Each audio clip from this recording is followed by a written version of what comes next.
31 August 1952 भटके मुक्त स्वतंत्र झाले आणि भारत देश मात्र 1947 स्वतंत्र. हा खूप मधला जो डिफरन्स आहे हा सर्वसामान्य लोकांना समजत नाही, पण भटके मुक्तात चळवळीमध्ये काम करणाऱ्या कार्यकर्त्यांना मात्र ती सल आहे. किंवा हे 5-5.5 वर्ष आम्ही नंतर स्वातंत्र्य मिळाले. भटके मुक्तांच्याकडे मूळ प्रश्न आहे की त्यांच्याकडे कुठलीही कागदपत्र नाहीत, कुठलीही कागदपत्र नाहीत. कारण कागदपत्र नसेल तर तुमच्या कुठल्याही शासकीय योजनांचा आम्हाला लाभच मिळत नाही. पण आम्ही आमच्या संघटनेच्या पातळीवर 60,000 लोकांचं सर्वेक्षण केलं, त्याचा डाटा केला. कोणाकडे आधार कार्ड नाही, कोणाकडे मतदान कार्ड नाही, कोणाकडे रेशन कार्ड नाही, असे आम्हाला जवळजवळ 26,000 कुटुंब सापडले. शोकांतिका अशी आहे की आजची माध्यमं, मेकॉलॉजी शिक्षण पद्धती, त्यामुळे हा समाज शिक्षित होऊ शकला नाही. भाषा यांच्या समृद्ध आहेत, पण आज प्रमाण भाषेतल्या शिक्षणाकडे थोडासा कल कमी असल्यामुळं यांच्या मूळ भाषा जतन करायला या समाजाला अवघड जातं. नमस्कार, मी प्रतिभा चंद्रन आणि तुम्ही बघत आहात नवराष्ट्र. नवराष्ट्राच्या या विशेष मुलाखतीच्या कार्यक्रमात आज आपल्या सोबत जे बोलणार आहेत ते आहेत शरदरावजी माकर. त्यांची ओळख अशी की भटक्या विमुक्त जाती जमातींसाठी त्यांचं मोठं काम आहे आणि भटक्या विमुक्त विकास परिषदेशी ते सुद्धा ते जोडले गेलेले आहेत. एकंदरच आपण जर बघितलं तर महाराष्ट्रात आणि भारतामध्ये सुद्धा भटक्या आणि विमुक्त जातीचे जे प्रश्न आहेत ते अतिशय जटिल आहेत. थोडासा त्याचा इतिहास आधी आपण जाणून घेऊया, कारण ब्रिटिशांच्या काळामध्ये त्यांना अनेक अत्याचारांना तोंड द्यायला लागलं. त्यांच्यावरती वेगवेगळ्या प्रकारचे ज्याला म्हणता येईल की लेबल असतात ती लागलेली होती आणि त्यामधून बाहेर पडत मुख्य प्रवाहात येत विकासाच्या संधी त्यांना उपलब्ध व्हाव्या यासाठी 31 ऑगस्ट हा जो दिवस आहे तो राज्य सरकारने नुकताच भटका विमुक्तांसाठीचा दिवस म्हणून जाहीर केलेला आहे आणि तो आता पहिल्यांदाच साजरा होणार आहे. तर शरदराव, आपलं खूप खूप स्वागत. नमस्कार. बारामतीचे आहात, शरदरावच नाव आहे. तर मला हे सांगा की तुम्ही पहिल्यांदा कसे जोडले गेलात आणि त्यानंतर आपण इतिहासावर येऊया. तर कारण एखादं काम जे आहे त्या कामाशी नाळ जोडली जाण्यासाठी काहीतरी प्रसंग घडतो जो आपल्याला आयुष्यामध्ये दिशा देतो नंतरची. कसं आहे मॅडम, मी मुळातच भटके विमुक्त ज्या समुदायामध्ये ज्या जाती येतात त्या समुदायामध्येच माझा जन्म झालेला आहे आणि जन्मल्यापासून या समुदायाचा अनुभव म्हणजे जे जीवन जगणं असतं ते अनुभवलं आहे. माझ्या जीवनामध्ये 8वीला असताना एक प्रसंग घडला होता. आमच्या गावातील एक शिक्षक होते आणि त्या शिक्षकांच्या घरी चोरी झाली होती. आणि त्या चोरीचा आळ माझ्यासारख्या भटके मुक्तातील कैकाडी असेल, रामोशी असेल, वडारा असेल अशा मुलांवर तो आरोप घेण्यात आला आणि अगदी आमचं वय लहान असताना सुद्धा आम्हाला पोलिसांनी नेलं, बेदम असं गोरासारखं मारहाण केली आणि त्या काळामध्ये कुठलीही यंत्रणा आम्हाला म्हणजे मदत करत नव्हती. कारण मुळातच भटके मुक्तांच्याकडे बघण्याचा दृष्टिकोन हा समाजाचा दरोडेखोर ह्या नजरेनेच असतो आणि ब्रिटिशांनी पण कायदा तसाच केला होता की जो गुन्हेगारी कायदा होता त्या कायद्याने तसंच बघितलं जायचं. आजही तो सवयीचा गुन्हेगारी कायदा चालू आहे. ती जी गोष्ट आहे ती खूप माझ्या मनावर अशी खोल परिणाम करून गेली.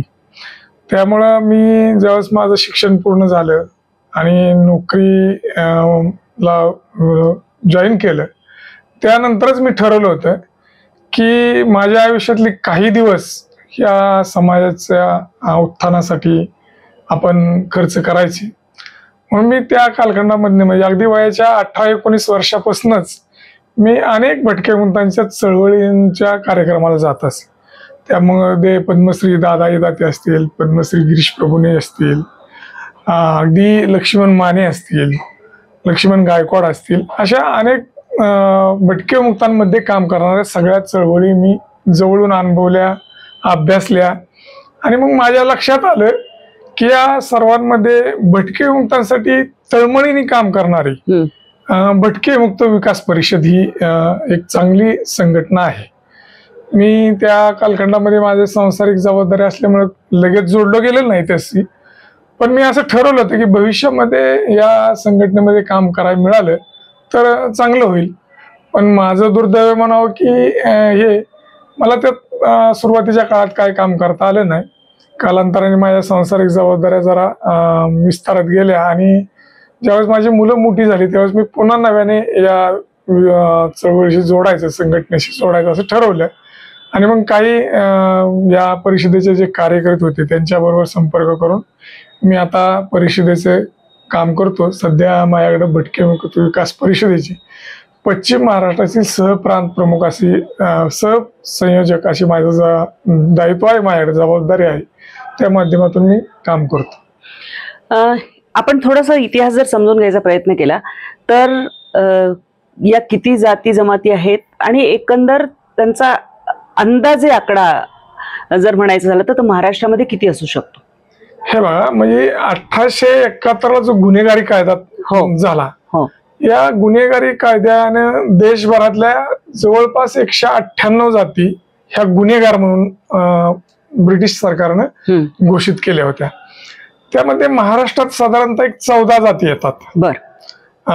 त्या 14 जातीमध्ये रामोशी असेल, बेरड असेल, वडार असेल, बेस्तर, भामटा, वाघरी, पारधी, कंजरबट, छप्परबट, राजपूत भामटा अशी एक प्रामुख्याने या जाती आहेत. या विमुक्त येतात. ह्या विमुक्त पण का म्हटले जातात तर यांना 1871च्या गुन्हेगारी कायद्यातून विशेष मुक्त केलं म्हणून ह्या विमुक्त जाती. आणि भटक्या जमाती म्हणजे ज्या की गावगाड्याशी संबंधित असणाऱ्या जाती, ज्या आलुतेदार, बलुतेदार, कारू, नारू या संस्कृतीशी आणि कला मनोरंजनाशी निगडीत असणाऱ्या जाती होत्या, यांना साधारणतः भटके म्हटलं जातं. भटके जमाती. मग ते व्यवसायानुसार काही पशुपालन करतात, काही व्यापार करतात, काही सांस्कृतिक कार्यक्रम करतात, काही हिंदू धर्माचा प्रसार आणि प्रचार पण करतात. अशा या भटक्या जाती आहेत.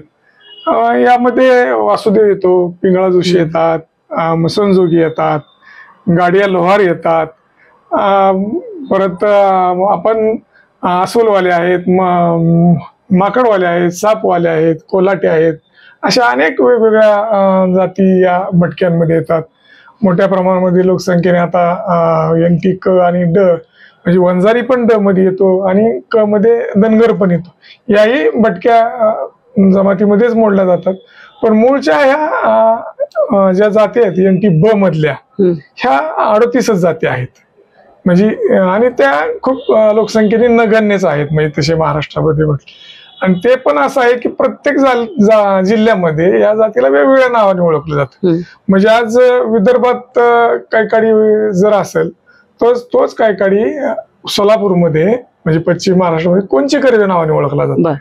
तोच समाज फलटणमध्ये माकडवाली नावाने ओळखला जातो. म्हणजे ह्या त्यांच्या पोटजाती आहेत. म्हणजे किंवा रामोशी समाज आहे. हा रामोशी समाज तसा नायकांची पोटजात आहे. म्हणजे महाराष्ट्रामध्ये पश्चिम महाराष्ट्रात त्यांना रामोशी म्हटलं जातं, परंतु सोलापूरमध्ये त्यांना बेडर म्हटलं जातं. आणि सीमावर्ती भागात कर्नाटक किंवा बेळगाव या सगळ्या सीमावर्ती बेरड म्हटलं जातं. आजही या समाजाचा रोटीबेटी व्यवहार होत असतो. पण ते त्या काळामध्ये वेगवेगळ्या नावाने त्यांना ओळखलं जातं. अशी या भटकेमुक्तांची कामानुसार, व्यवसायानुसार आणि समाजाने त्यांची ओळख निर्माण केली किंवा ब्रिटिश कायद्याने ओळख निर्माण केली, असे वेगवेगळ्या प्रकारे त्यांना भटके आणि विमुक्त म्हटले. पण यांची बायकरची संस्कृती एकच आहे. या सगळ्या समुदायांची संस्कृती एकच आहे, भारतीय संस्कृतीशी निगडीत आहेत. आणि सर्व म्हणजे या संस्कृतीतील सण, उत्सव, परंपरा हा पाळणारा समुदाय आहे. 2-3 गोष्टी की एखादा समाज किंवा एखादा समुदाय असतो तो त्याचं खानपानाची एक भाषा, कारण आपल्याकडे तर असं आहे की भाषा आणि हे बदलत जाते. नंतर त्यांचे काही रीतिरिवाज आणि त्यांच्या आराध्य दैवत किंवा देवता, हे सगळं कसं आहे त्याचं? आता मुळातच काय, हा भटकेमुक्त समाज आणि या समाजामध्ये आज मितीला 52 जाती आहेत. म्हणजे या 52 जातींचे वेगवेगळे सर्व रीतिरिवाज वेगवेगळे आहेत. बर. काही गोष्टीमध्ये साम्य आहे. आता आपण भाषेचा विचार जर केला तर म्हणजे भारतातल्या अनेक भाषा ह्या भटके मुक्तांच्या भाषा आहेत, किंवा प्रमाण भाषेमध्ये ज्या भाषा बोलल्या जातात देशभरामध्ये, यामध्ये भटके मुक्तांच्या अनेक भाषा आहेत. भटके मुक्त हे बहुभाषिक आहेत, म्हणजे ज्या प्रदेशात जातात ते तिथली भाषा आत्मसात करतात. पण दोन वर्ग त्यामध्ये येतात भटके मुक्तांमध्ये प्रामुख्याने. एक उत्तरेकडील आर्य वर्णीय आणि दुसरा दक्षिणेकडील द्रविड वर्णीय. हा, आता द्रविड वर्णीयांमध्ये थोडस तेलुगू, मल्याळम, कानडी या भाषांचा अंतर्भाव होतो. तर आर्यवर्णीयांमध्ये राजस्थानी, गुजराती, हिंदी या भाषांचा होतो. भटके मुक्तांच्या भाषा ह्या मौखिक परंपरेतल्या आहेत. त्यांना लिपी नाहीये. त्यांचं लिखाण जर करायचं म्हटलं तर देवनागरी लिपीतच करावं लागतं. आणि त्यांच्या भाषेचा प्रसार आणि प्रचार हा मौखिक पद्धतीने होत असल्यामुळे त्या ठराविक मर्यादेपर्यंतच राहिलेल्या आहेत.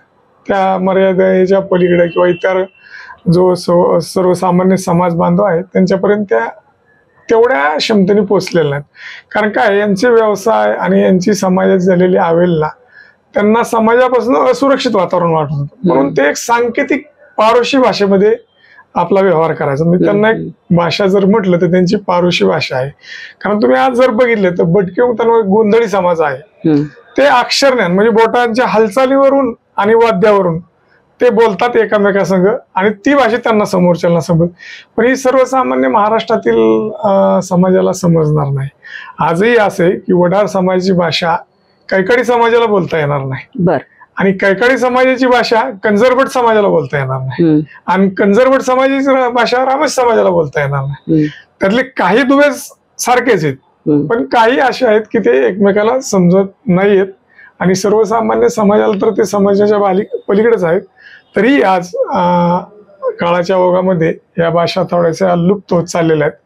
आणि त्या भाषेचा उपयोग व्यवसायासाठी किंवा उदरनिर्वाहासाठी होत नसल्यामुळं आता हा समाज प्रमाण भाषेकडे ओढलेला आहे. पण शोकांतिका अशी आहे की आजची माध्यमं, मॅकॉलॉजी शिक्षण पद्धती, त्यामुळे हा समाज शिक्षित होऊ शकला नाही. भाषा यांच्या समृद्ध आहेत, पण आज प्रमाण भाषेतल्या शिक्षणाकडे थोडासा कल कमी असल्यामुळं यांच्या मूळ भाषा जतन करायला या समाजाला अवघड जात असं आहे. दुसरं तुम्ही जी मला प्रश्न केला की यांची वेशभूषा, यांचं खानपान, तर भटके मुक्त समाज हा खानपानाच्या बाबतीत मिश्र आहारी आहे. कारण यांचे 4 जे वर्ग आहेत त्या वर्गामधला विमुक्त जाती जो आहे हा जंगलाशी संबंधित आहे. म्हणजे जंगल, वन, पाणी, शिकार याच्याशी निगडीत आहे. तो मांसाहारी आहे. म्हणजे पारधी समाज असेल, रामोशी समाज असेल, बेरड असेल, बिल्ला असेल, हे ते मुळातच अनादी कालापासूनच शिकार करून जगणारे जमाती आहेत.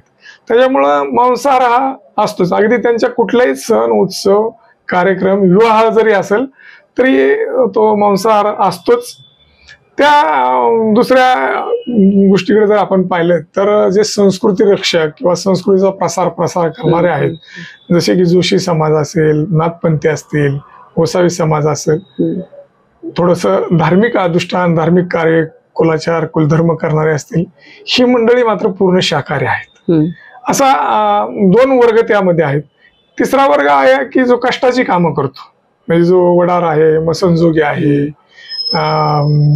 नंदीवाले आहेत. या लोकांना मिश्र आहाराची सवय आहे. त्यामुळं या समाजात असे मिश्र आहार पद्धती आहे असं म्हटलं तरी चालेल. असं एकंदर यांचं आहे. वेशभूषाच्या बाबतीत म्हणताल तर ज्या त्या प्रांतात जातात त्या प्रांतातली वेशभूषा ते धारण करतात. तरीही त्यांचे सण, उत्सव आणि त्यांचे धार्मिक कार्यक्रम असतात त्यावेळेस त्या प्रत्येक जमातीचा एक स्वतंत्र पोशाख आहे.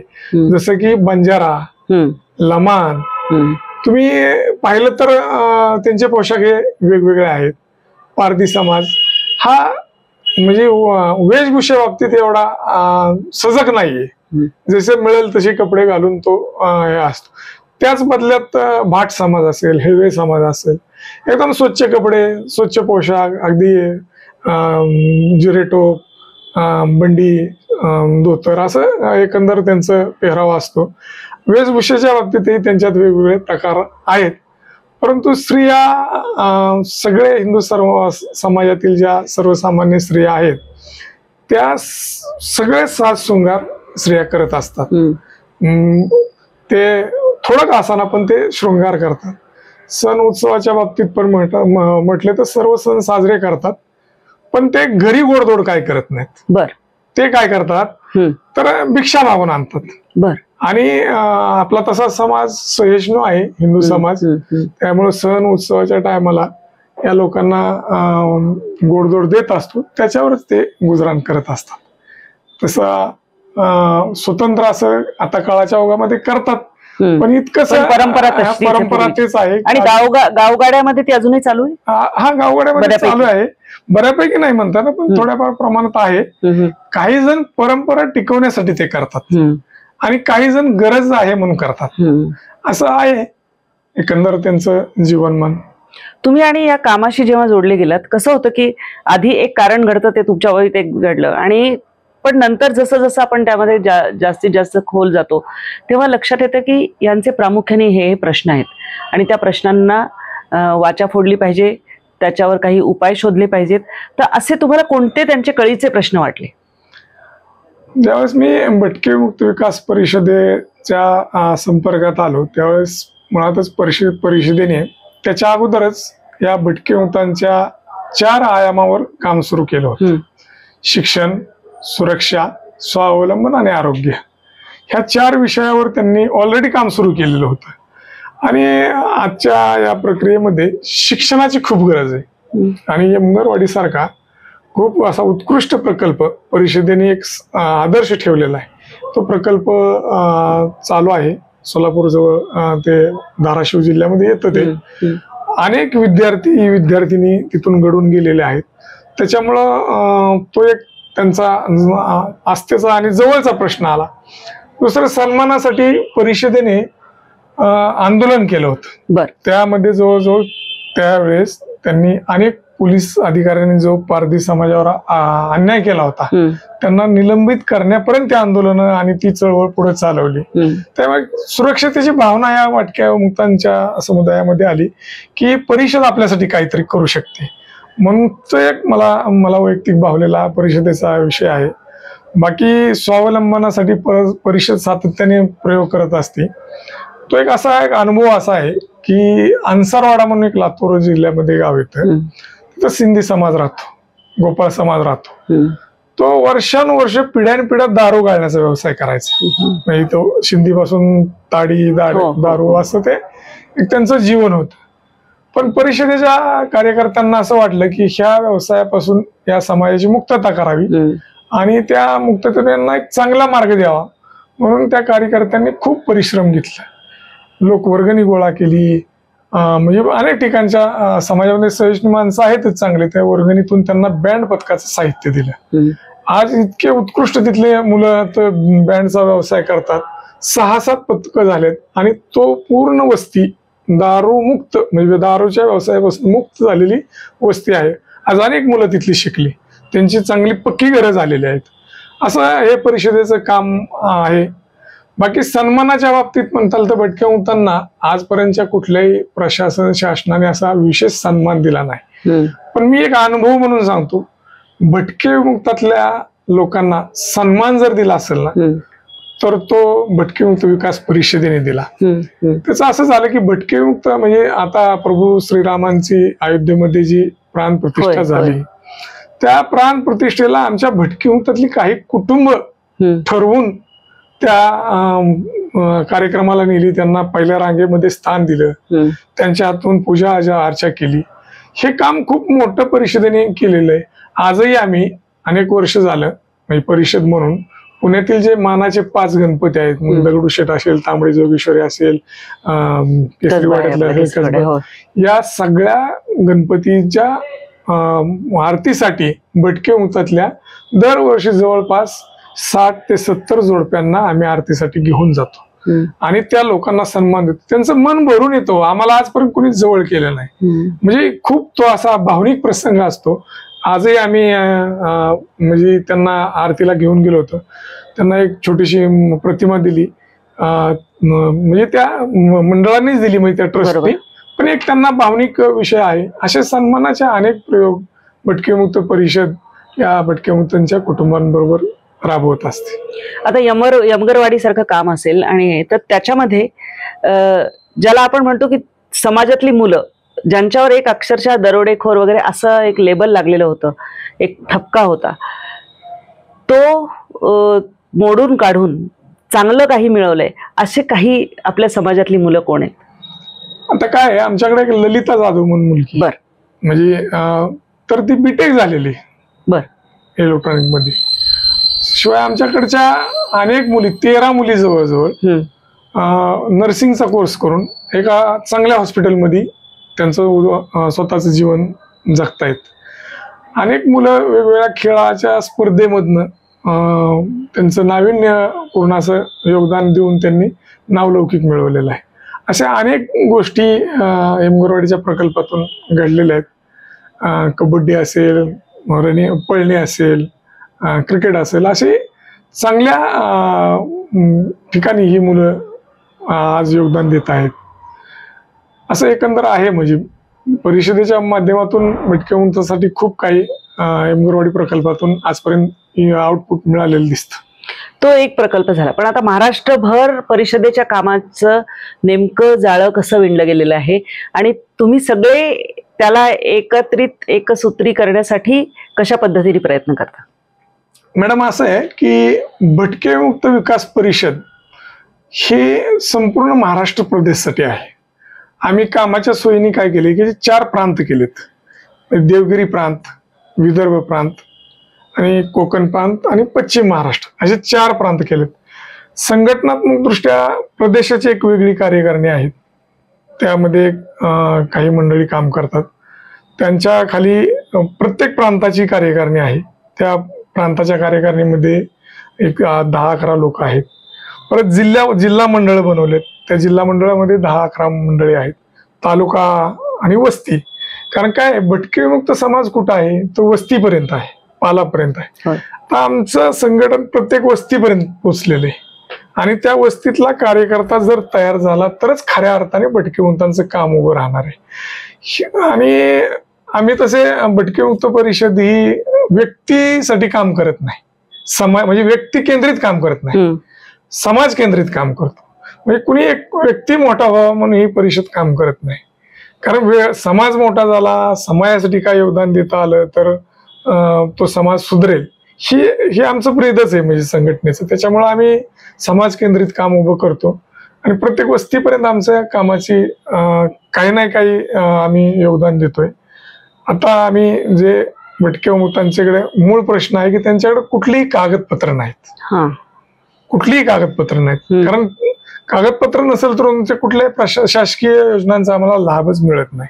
पण आम्ही आमच्या संघटनेच्या पातळीवर 60,000 लोकांचं सर्वेक्षण केलं, त्याचा डाटा केला. कोणाकडे आधार कार्ड नाहीत, कोणाकडे मतदान कार्ड नाही, कोणाकडे रेशन कार्ड नाही, असे आम्हाला जवळजवळ 26,000 कुटुंब सापडली. आणि तो आम्ही शासनाला अधिकृत डाटा दिला आणि त्यांच्याकडे मागणी केली की या आमच्या समुदायाला कागदपत्र नाहीत, ती द्या. सुदैवाने चांगल्या विचाराचं सरकार आहे, भटक्यामुक्तांविषयी त्यांना कळवळ आहे. असे माननीय देवेंद्रजी फडणवीस साहेबांनी 28 ऑगस्टला आम्हाला 14 प्रकारची कागदपत्र देण्यासाठी भटकेमुक्तांसाठी शासन निर्णय घेतला. खूप आमच्यासाठी ते म्हणजे मैलाचा दगड आम्ही पार केला असं म्हणावं लागेल. त्याच्यामुळं येणाऱ्या काळामध्ये भटकेमुक्त विकास परिषद आणि असेच भटकेमुक्तांमध्ये काम करणाऱ्या अनेक संघटनांना सोबत घेऊन आम्ही भटकेमुक्तांसाठी काम करू असं वाटतं. म्हणजे त्या आणि मग 31 ऑगस्टचा जो दिवस आहे तो भटकेमुक्तांसाठीचा दिवस म्हणून शासनाने घोषित केलेला आहे. नेमकं यामधून म्हणजे यासाठी पाठपुरावा झाला होता का? आणि आता या दिवसाच्या निमित्ताने काय काय तुमचे कार्यक्रम आहेत, काय योजना आहेत? 31 ऑगस्ट 1952ला भटकेमुक्त स्वतंत्र झाले आणि भारत देश मात्र 1947 स्वतंत्र झाला. हा खूप मधला जो डिफरन्स आहे हा सर्वसामान्य लोकांना समजत नाही. पण भटक्या मुक्तात चळवळीमध्ये काम करणाऱ्या कार्यकर्त्यांना मात्र ती सल आहे. किंवा हे 5-5.5 वर्ष आम्ही नंतर स्वातंत्र्य मिळाले, तसंही आपण राज्यघटना 50ला स्वीकारली, राज्यघटनेने सर्वांना समान अधिकार मिळाले, तरीही त्यावेळेच्या तत्कालीन पंतप्रधानांना 52 आम्हाला स्वतंत्र करावं असं वाटलं, म्हणजेच त्यावेळी आमच्यावर अन्याय अत्याचार होत होते. म्हणून शासनाने राज्य शासनाने 31 ऑगस्ट हा भटके मुक्त दिन म्हणून तो साजरा करायचा निर्णय घेतलेला आहे. ते आमच्यासाठी अभिमानाचीच गोष्ट आहे. आता अनेक संघटना, परिषदा, असे काही मंडळी भटके मुक्तांमध्ये काम करणारी म्हणतील की आम्ही त्याचा पाठपुरावा केला, पण वास्तविक पाहता शासनाकडच्या अनेक वर्षाची मागणी भटके मुक्त विकास परिषद आणि समकक्ष संघटनांची होती. त्यांनी खूप कागदपत्रांचा पाठपुरावा करून आणि शासनाकडे सातत्याने त्याचा मागणी करून हा दिन साजरा करावा. का करावा? तर भटके मुक्तातील आत्मसन्मान जागृत व्हावा, कुठेतरी त्यांना स्वजागृतीची जाणीव व्हावी. आपण आता स्वतंत्र झालेलो उशिरा का होईना, पण पारतंत्र्यातून स्वातंत्र्यात आहोत आणि आपणही सर्वसामान्य लोकांसारखे समान आहोत. या देशामध्ये आपल्याला पण अधिकार आहे. आज जरी आमच्याकडे मतदान कार्ड नसेल, आधार कार्ड नसेल, आम्हाला मतदान करता येत नसेल, तरी आम्ही या देशाचे नागरिक आहे. या संस्कृतीचा आम्ही प्रसार केलेला आहे. तुमच्या कागदोपत्रेमध्ये नसेल आम्ही, पण वास्तवात आहे ना, ही जाणीव कुठेतरी या समाजाला व्हावी म्हणून आम्ही आज हा भटके मुक्त विकास परिषदेने खूप लावून ताकदीने ती मागणी धरली आणि तो या महायुती सरकारनं आमच्या मागणीला म्हणजे मूर्तरूप दिलं, यश दिलं. त्यामुळं तो दिवस आमच्यासाठी खरंच स्वातंत्र्याचा दिवस आहे, आनंदाचा दिवस आहे आणि जल्लोष करण्याचा दिवस आहे. या निमित्ताने अनेक ठिकाणी आम्ही कार्यक्रम म्हणजे शासनानेच तो आता शासन निर्णय असल्यामुळे अनेक ठिकाणी कार्यक्रम होणार आहे. भटके मुक्त विकास परिषद म्हणून आम्ही अनेक ठिकाणी सहभागी होणार आहोत. समुदायालाही आम्ही आवाहन करतोय, भटक्या मुक्तांना आणि प्रमाण समाजालाही, तुम्हीही या कार्यक्रमामध्ये सहभागी व्हावं. आता आम्ही पुण्यामध्ये माननीय कलेक्टर साहेब पण येणार आहेत आमच्या कार्यक्रमासाठी, तिथेही कार्यक्रम आयोजित करतोय. अनेक विद्यापीठांमध्ये भटके मुक्त दिन साजरा करण्याचा अनेक विद्यापीठांचे आम्हा कार्यकर्त्यांना फोन येतात की बाबा तुम्ही या आणि तो विषय मांडा. आणि आम्ही तर भटके मुक्त विकास परिषद म्हणून असं ठरवलेलं आहे, जे आमचं संघटन आहे म्हणजे प्रदेशपासून ते वस्तीपर्यंत काही नाही काही कार्यक्रम छोटा का व्हायना, पण भटके विमुक्तांच्या स्वजागृतीसाठी आणि स्वसन्मानासाठी हा दिवस साजरा करायचा असं आम्ही एकंदर ठरवलेलं आहे. आपण कल्पना करू शकत नाही की स्वातंत्र्याला 75 वर्ष झाली तरी सुद्धा भारतातला हा एक असा समुदाय आणि महाराष्ट्राचा सुद्धा जर विचार केला तर ज्यांनी आपली कला, संस्कृती, परंपरा, मौखिक परंपरेने ती सतत चालत राहिले. तुमची आमची पिढी जी होती तिने तर म्हणजे वासुदेव आपल्या दारी यायचा सकाळचं, मला तर दादा ते आठवतं की गोसावी यायचे, वासुदेव यायचे आणि तो आमच्या बालपणाचा वाढण्याचा एक हिस्सा होता, तो भाग होता आणि ते आले नाही तर काहीतरी चुकल्यासारखं वाटायचं. वडार समाजाला पाहिलेलं आहे जागोजागी आणि असं हे असताना एवढा मोठा एक लढा दिलेला आहे आणि आता कुठे ना कुठेतरी तुम्हाला भारताचं नागरिकत्व खऱ्या अर्थाने मिळण्याची एक शक्यता निर्माण झाली, कारण एक कागद शेवटी असतो. तर आता हे कार्यक्रम किती तुम्ही घेणार आहात आणि कशा पद्धतीने त्याचं काम पुढे जाणार आहे? काय हे सरकारचं तर आम्ही विशेष आभार मानतो, कारण त्यांनी शासन निर्णय काढून आम्हाला कागदपत्र देण्याचा हे केलेलं. आम्ही हे सातत्याने चालवणार आहोत. म्हणजे भटके मुक्त विकास परिषदेचं शेवटच्या घटकापर्यंत जोपर्यंत प्रत्येक समुदाय बांधवांना आमच्या कागदपत्रे मिळणार नाहीत तोपर्यंत आम्ही ती कागदपत्राचा पाठपुरावा करणार आहोत. अगदी भटके मुक्त समुदायातील पोट जाती आहेत ज्यांची नोंदच नाहीये, अशाही समुदायांना कागदपत्रे मिळावे त्यासाठी आम्ही प्रयत्न करणार आहोत. सर्वेक्षण चालू आहे, आमचं वस्तीपर्यंत सर्वेक्षण चालू आहे. आम्ही शासनाशी सातत्याने पत्रव्यवहार करतो, ठिकठिकाणच्या अधिकाऱ्यांना भेटतो, ते कॅम्प लावावेत, त्या कॅम्पमधून लोकांना कागदपत्र मिळावेत असं मागणी करत असतो. अनेक अडचणी आहेत आम्हाला, कारण रहिवाशाचा पुरावा नाही मॅडम, आमचं कुठेही घर नाहीये, कुठेही आम्हाला कुठल्या शाळेत नोंद नाहीये, आमचे सातबारे नाहीत ह्या अशा अनेक अडचणी आहेत. पण शासनाशी काही गोष्टीवर आम्ही बोलून स्थळ पाणी अहवाल असेल, चौकशी अहवाल असेल, काही प्रशासकीय अधिकारी त्यांच्या योजनांनुसार आम्ही काही कागदपत्रे मिळवून देऊन सुरुवातीला मतदान कार्ड काढू, मतदानाने आधार कार्ड काढू, रेशन कार्ड काढू. आज अन्न सुरक्षेसारखा कायदा आलेला आहे. आज आम्हाला अन्नच मिळत नाही हो, रेशन कार्डच नाही तर कुठून मिळणार. मग आम्ही अजूनही त्याच प्रक्रियेत आहोत. पण खूप चांगला निर्णय आताच्या सरकारने घेतलेला आहे की या निर्णयामुळे येणाऱ्या काळामध्ये आम्हाला नक्कीच सर्व कागदपत्रे आमच्याकडे मिळतील. त्यासाठी परिषद म्हणून आम्ही पूर्ण ताकदीने काम करणार आहोत. एक शेवटचा प्रश्न असा की काही ना रूढी परंपरा काही अशा आहेत पद्धती की ज्याच्यावर समाजातलीच काही तरुण मंडळी उभी राहिली, जसं कंजारबाट, तर ती कौमार्याची चाचणी द्यायला लागायची, परीक्षा द्यायला लागायची, ती अशा पद्धती असतील किंवा अशा हे असतील, तर त्यावर काम करायचं असं तुम्ही एकत्रित काही हे करताय का? हे बघा, म्हणजे एकूण सगळ्या भटक्या मुक्तांमध्ये जात पंचायती हा महत्वाचा विषय आहे. आणि एकूण भारतीय समाजाची मानसिकताच अशी तो त्या समाजाचा ऐकतो. म्हणजे जरी प्रमाण समाजामध्ये जात पंचायती भरीत नसल्या तरी त्यांचा एक लीडर असतो, कोणतरी प्रमुख असतो, एखादा धर्मगुरू असतो, समाजगुरू असतो, कीर्तनकार असतो, त्याचं ते ऐकतात. तसे भटक्या मुक्तांतही पूर्वीपार परंपरेने चाललेल्या जात पंचायत होत्या. ह्या जात पंचायतींनी चांगलं कार्य केलं का? तर खूप काही ठिकाणी चांगलं कार्य केलं. त्याचा दुरुपयोग झाला का? तर निश्चित असा दुरुपयोग झाला. अशा कुप्रथांचं कुठेही भटके मुक्त विकास परिषद समर्थन करत नाही, करणार नाही. परंतु चांगल्या रूढी परंपरा असतील, ज्यात समाजाचा फायदा होत असेल, त्या गोष्टींचा भटके मुक्त विकास परिषद म्हणून आम्ही स्वागत करू, समर्थन करू. कुप्रथांना आम्ही थारा देणार नाही. आणि तशाही जात पंचायती कालबाह्य झालेल्या आहेत.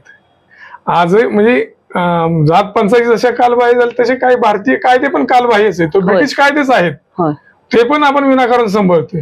तसे जात पंचायतीचे कायदे पण सांभाळणं काय, म्हणजे त्यांचे जे निर्णय ते सांभाळावं असं अजिबात मत नाही आमचं. त्यातल्या चांगल्या गोष्टी आम्ही स्वीकारू. जात पंचायती आवश्यक आहेत का ते प्रत्येक जातीतल्या संशोधनाचा विषय आहे.